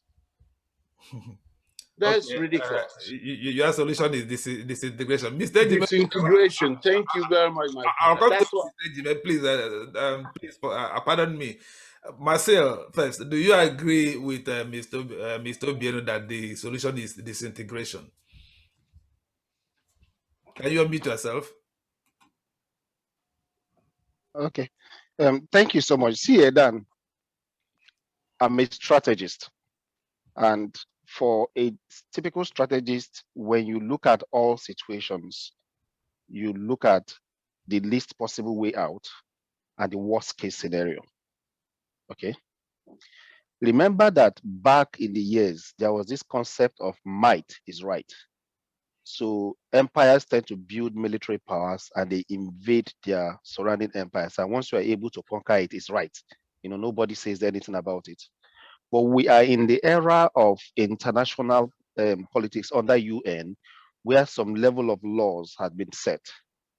And those laws are like countries are sovereign and whatever happened within the sovereign state, and then human rights and all those things. So even when you are fighting, you're going to make sure that the law is on your side. Now, what am I saying? The current problem we have in Nigeria, from a strategist point of view, you could look at two possible solutions. Now, what is your problem? You feel you have been entrapped. People are being entrapped. They don't have the freedom to express themselves. They don't have the freedom to live or determine their destiny. So let me put it that way. So the two options you have is either to amicably push and negotiate for something that will give way for you to be able to express yourself. And giving way means that you look at putting your point straight. Hey, guy, this is me. But let me tell you, like I said earlier, the person you're dealing with is not going to let go easily. So you have to now think of the second option. What will I do that will make this person come to the table and discuss? That's a simple question you have to ask yourself. So the question you should ask now, the current government in Nigeria, are they willing to negotiate? Are they willing to give you space? Are they willing to like repeal that constitution to allow people to develop at their pace? I could tell you right now, no, because a lot of attempt has been made to do that constitution and it failed. So okay. If you keep on, minutes remaining, and okay, sorry, let me just end. So if you keep on going through the part of say you want to go and see how you can send representatives to, it's not going to work. It's a showstopper. Two options: break the table or don't negotiate. Okay. Breaking the table means find your way out. Just say, look, I'm done. Now, I pray that it doesn't come to a point where there will be some kind of armed struggle. I do not pray for armed struggle, but I hope that the leaders of Nigeria will understand that the country worldwide generally, even Syria, the war is still going on. Might does not win war. Let that be clear. Military fighter jet does not win war. A simple ragtag army can mess up your entire country and make it ungovernable in such a way that both the good and the bad will never enjoy that country. So I don't pray we get to that level. I pray that Buhari and the people in power will listen and allow sense to prevail, and let's all live in peace. All right. That's my point. We thank you very much. Mr. Ejime, please, can you unmute yourself, sir? Okay, well, I can feel the pains of, the frustration that many of us and the emotion with which we're expressing what we are saying. But those that I really empathize with, they are the new generation, those who do not, I know I have elders here, even as young or as old as I am. So, but it is painful that we are sitting down to now to talk about how to break our home, because that is what it is. We cannot outsource the destiny of Nigeria to anybody, no matter how powerful. Have you people seen what is happening in Myanmar today? How many Nigerians are ready to stay, stick it out, come out while people are dying and saying no? We say no to the military. That is what is required. But you also have to have your home in order. You will keep talking about Fulani, and I want to emphasize that those who are governing Nigeria today, they are not all Fulanis. They are not. What impact have they been making? What have they been doing? The governors, the local government, the councillors, ministers in this administration. Have you seen anybody resign? Have you seen people? Does it mean that once you do that, they will come and kill you? Okay, let them also kill you on principle. How many people are ready to die on principle in Nigeria? Because you can't be talking about pull out. That is self-defeatist. Pull out for who? Who gave the Fulani the kind? You are actually surrendering to them. That is what it is. You have to fight. We have to fight. Many of you fought the Civil War. Most of you who are here, is it those who do not even know what war is? They are the ones making noise about war. But this is what it is. How can you now stand? It is when the going is tough that the toughs will get going. We cannot surrender and say, well, there is a Fulani, there is whatever it is, to Islamize. Why are the other ethnic groups not finding? Have you found people today marching when it was Jonathan? There were people who were marching in Lagos. Why are they not doing so today? Where are they? Where are the civil society people? Where is Khan? Where is all of them? Yeah, look. Labor Union. Labor Union. Are they ready to stick out their neck? So it is not that restructuring must happen. That constitution, I agree with you that it is imposed. It has to be, people must come to the table willy-nilly. But you have also to come out and defend it. Rights are not given, we are not thrown away. You have to fight for your rights. All right. That is what I'm saying. Okay. Nigerians are not, we are too lily-livered. Everybody, Fela used to say, I get father, I get mother, but Pikin day for house. Then who is going to do it? Who is going to who is going to go to the fire and bring out your chestnut and give it to you to begin to chew?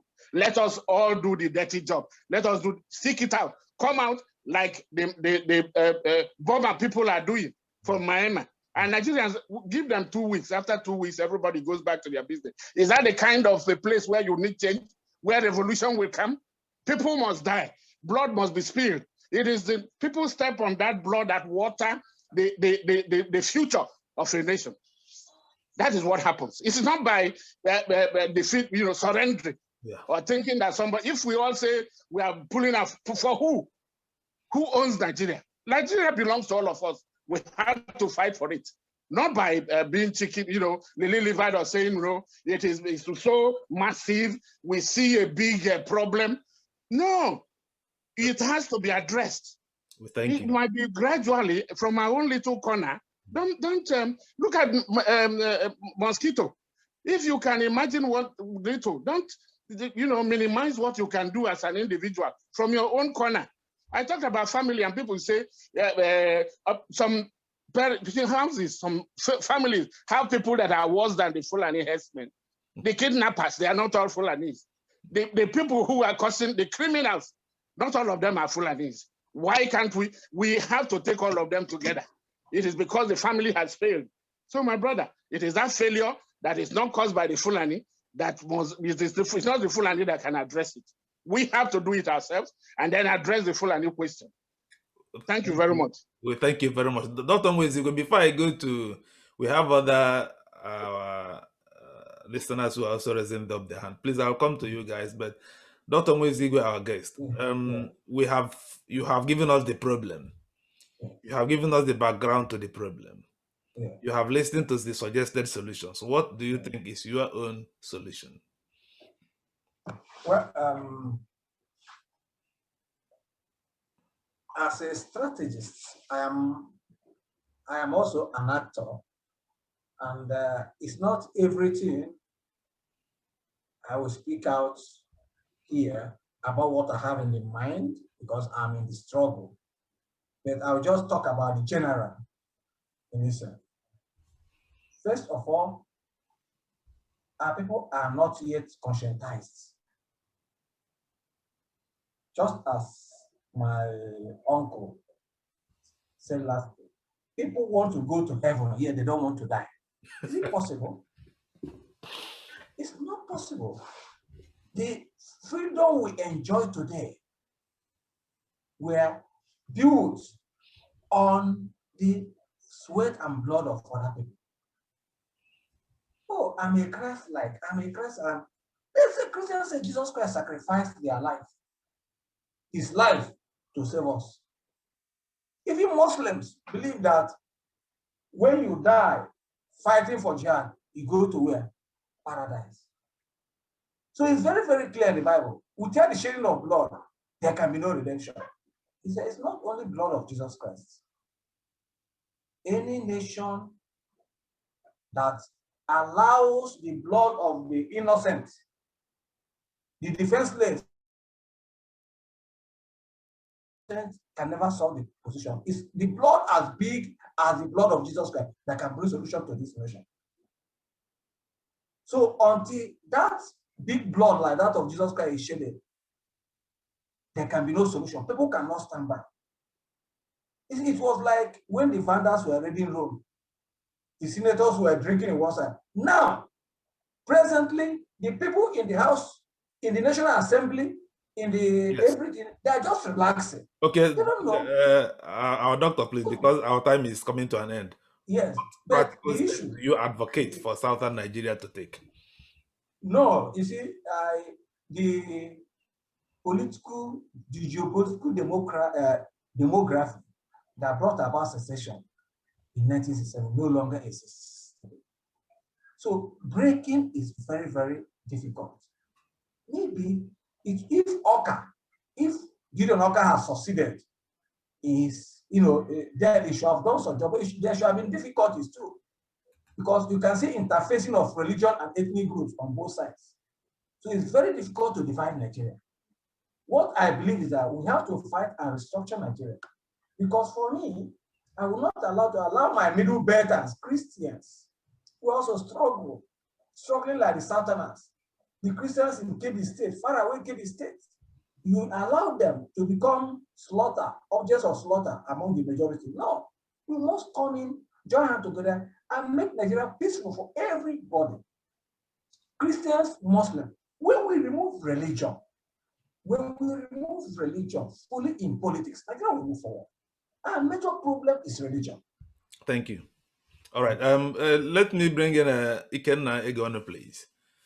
And then afterwards, Mr. Onebu, please get ready so that we. Okay, Ikenna Egono, please. Can you unmute yourself, sir? Hello. Yes, go ahead, sir. Yeah, thank you very much for this opportunity. I'm Ikenna Egono. I'm joining from Germany. I have to say first that our problems in Nigeria is like a history book. The more we read, the more we keep on updating, and there'll be no end to it. That means procrastination. And in every situation, procrastination does not help anybody. think of what happened to Hamlet in Shakespeare. Now, why these problems continue to linger is because those who fought the 1967-70 Civil War are still alive. Assuming they are no more there, the new generation would not take this rubbish from the Fulani people. And I have always told my audience, the best way to settle this matter once and for all is to speak the language of the Fulani people. What do I mean? As they try to invade our land, let us not fold our arms and begin to repel them. Let us equally invade their land. If you think of other countries in Africa, where the Fulani people have been unsettled, the host nations spoke their language. In Ghana, you remember there was a time an order was given, any herdsman on the road, shoot aside, kill the cattle, and use for barbecue. In Central African Republic, the same. In very many other countries of the world, in Africa in particular, some of these people have risen against them, paying them back in their own coins. That is why there is peace. But in Nigeria today, it's really surprising that a little percentage of the population, called the Fulani, keep on dominating the entire landscape. The problem we have is that we keep talking and talking and talking, and they keep on acting, invading, occupying everywhere. Why do we always talk? We don't have to continue to heap problems without finding immediate solutions. Obijo said it all. We need to fragment this country. We need to disintegrate it. It's not enough to say we need to disintegrate it. What necessary steps must we take? Take this example. Who feeds this particular country? The southern zone, in particular, the southeast, south-south. We feed this nation. We allow these people to lift our crude oil through pipelines down to AKK, Abuja, or Jokuta, Kaduna, Kano, and down to Niger. What stops this? Well, as they siphon, they collect the oil royalties and keep on subordinating us.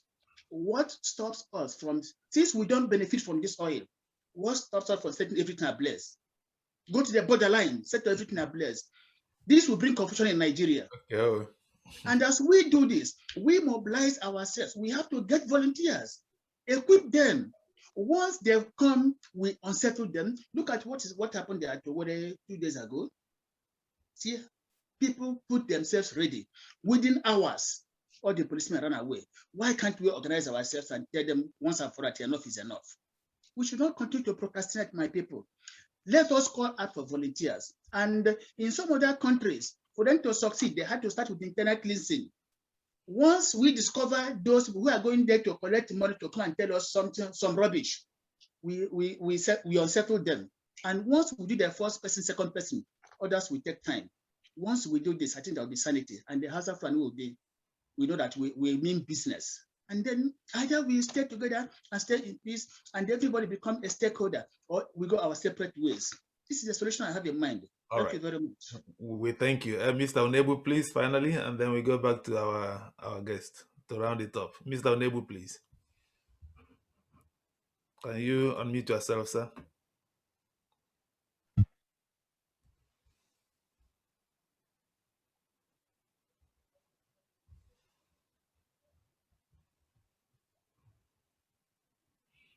We are not hearing you. I think please unmute yourself.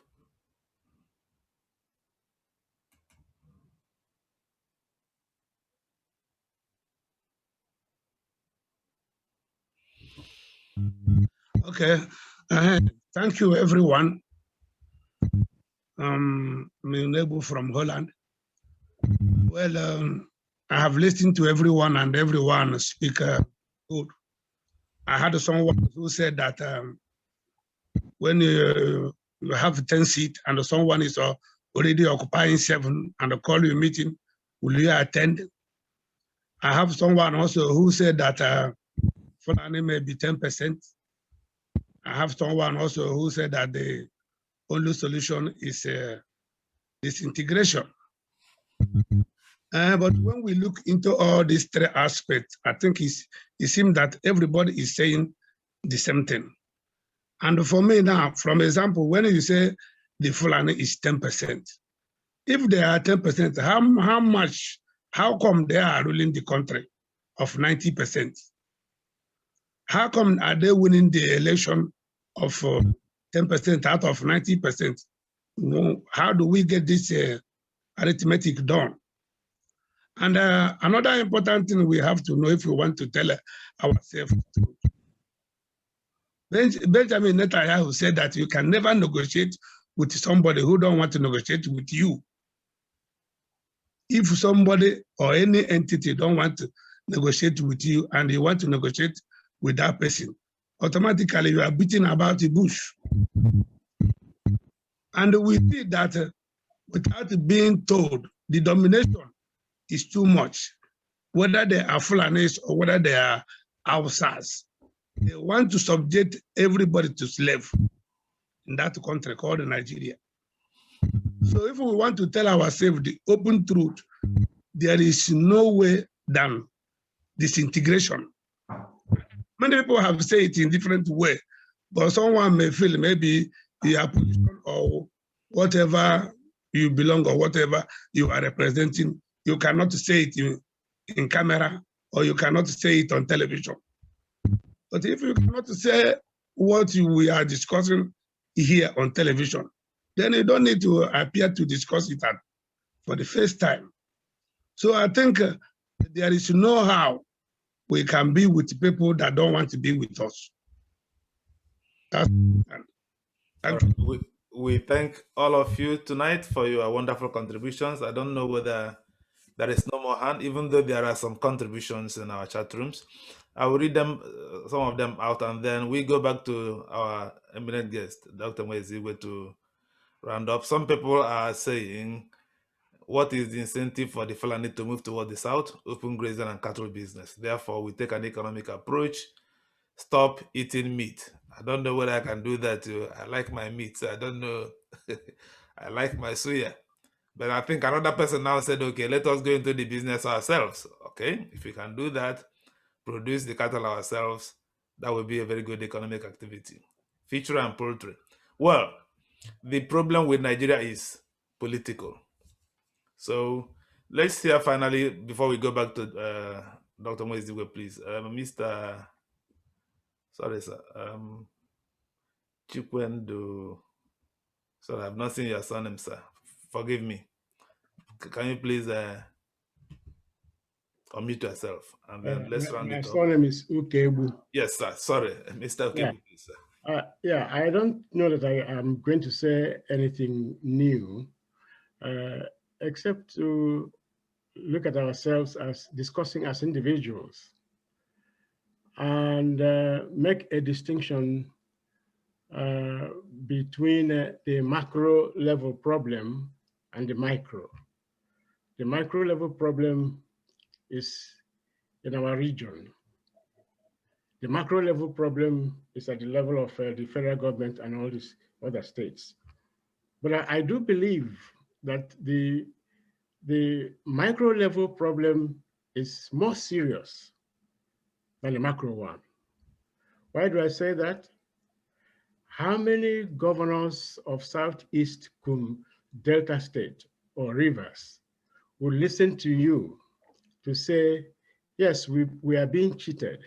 Therefore, let us look inward and do our best to develop our region. And the more we develop our region, the less our people are seen at the federal level. That is when Nigerians begin to ask, where are these Igbos? Where are they? We don't see them anymore. They begin to know that we are important. And in fact, this issue of disintegration can be done imperceptibly, as opposed to disintegration by war, by crisis. So the micro level problem is that those who lead us at the regional level are not thinking the way we are thinking. They're not seeing these things as problems that they must solve. Otherwise, what prevents the governors coming together and say, we want to actually develop this region? And look at the economy, what's supposed to be done, how do we do it? If at all they will begin to realize that they are taking too much of people's resources and not putting enough to solve the problem. So what I'm saying is regional concentration on regional development. As we say, Southeast development. Yes, I know we have brothers and sisters across the Niger, but it's a basic principle of economic development. Labor follows sustainable capital. If the Southeast regional governors will say we want to make our region very economically stable and sustainable, our relatives west of the Niger will automatically look towards us, because that is where the food is. But if we stay here and talk about disintegration, this and that, it is not possible, because Nigeria is geopolitically, culturally very amorphous. You don't know. Use the Nnamdi Kanu movement, for example. People come out today and say, oh, we are part of it. Next tomorrow, you ask them another question, they become lukewarm. You don't know who is following you and not following you. So my principle is, let there be an imperceptible independence process. Develop the region, and people don't see you as much as they used to see you before. And they begin to know that you are important. Others might follow. I remember, let me finish with this story. Wole Soyinka was giving a lecture on 2012 Niger Delta, a South-South Economic Summit. He gave a very powerful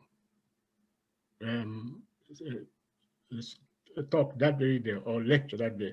He said, now you are together. You do not wait for the Constitution to rationalize what you are doing. Go ahead and act it out as a region. He knows what he's saying. He will say, no, go and break away, but look inward and see what you can do for yourself, and let people begin to look for you. And that's my principle too.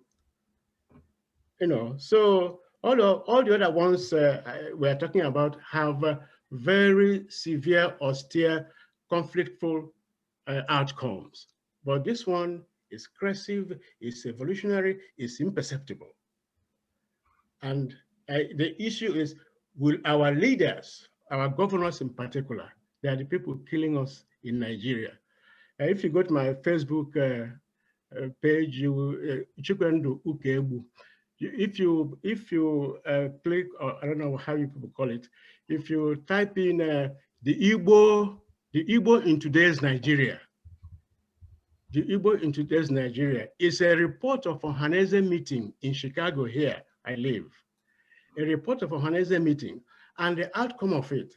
And at the end of it, I put up a personal model of what the development of Igbo land would be. The Igbo in today's Nigeria. It's also published in the Igbo Studies Journal, Igbo Studies Review. I know that all these things published, nobody reads them, but go to Facebook, you will see that when these things are done, people will begin to look for you. I want Nigerians who scorn us everywhere we go, I want them to start looking for us. And it is possible if the leaders of Igbo land would decide to do that. It's also possible if the leaders of Southside decide to do that. It's also possible if leaders of Northeast decide to actually mobilize their human capital. You don't know the magic of human beings if you know how to use them. That's my one penny contribution on this. We thank you, sir. This is not just one penny, if you ask me. This is a multi-million-dollar strategic advice. And I hope, well, we've been having this discussion. It's good to have you with us this evening, sir. Dr. Nwaezeigwe, we have listened to you. You have also listened to several contributions. What will be your concluding comments before we round up tonight? Yeah, thank you very much. let me speak in Igbo and first of all, I want to say that Nigeria is in a state of political precipitate. It's like the night snake. We do not know where the direction of the head lies. This was how Yugoslavia started. This was how Syria started. And other countries. We are thinking, you see, well, as I said, like in the last program, I was talking of a broken seat, that we have to repair the broken seat before we sit on it. And my colleague was saying we should sit on it while we repair it, even when you are not a carpenter. Nigeria, in the current situation, we need to put Nigeria in order. We don't even talk about economic development of the Southeast, when there is insecurity, when the Fulani herdsmen are killing people, when they are kidnapping people. You don't talk about economic development under a state of insecurity. You don't talk about it. Nigeria is presently insecure, and we need security. The government, particularly, I'm not talking about the presidency, I'm not talking about the government at the material base, the governors in particular, because local government chairmen they don't have any power, they are just resource distributors. The governors should, especially southern and middle belt governors, should develop a synergy, just as the Yoruba governors are developing. There must be bridge building to resolve this problem. The Fulani tries very well under division of their opponents, and they try to utilize it. You could see how they used the governor of Ebonyi State and Imo State to destabilize Nigeria.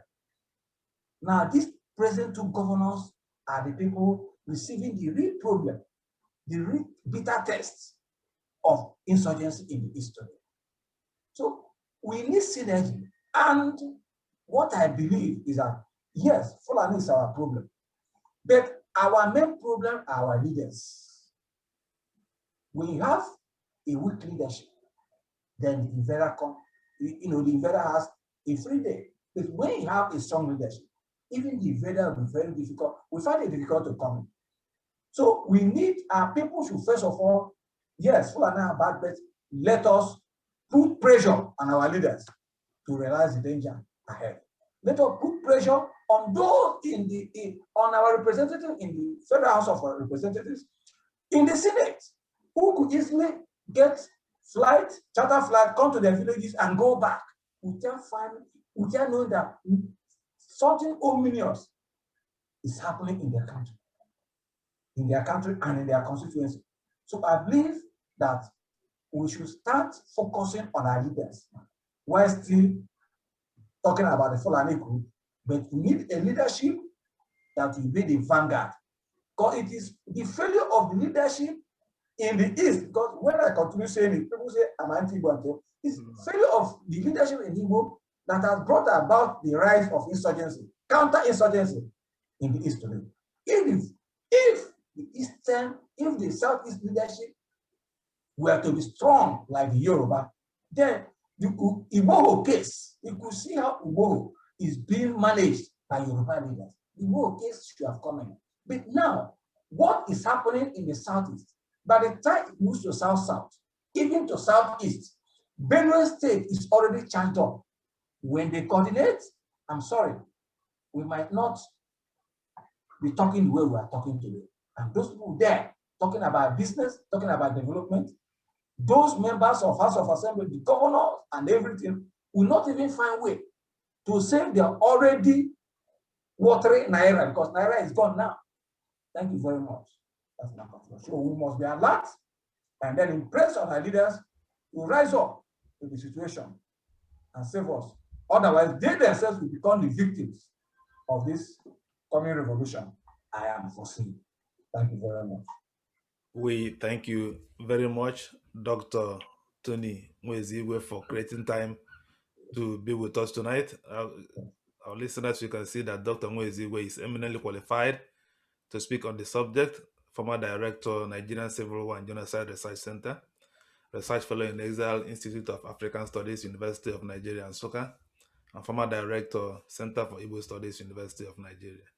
He has been conducting research on the Fulani ethnic group migration in the Sahel and in the West African region. So thank you very much again for appearing with us tonight.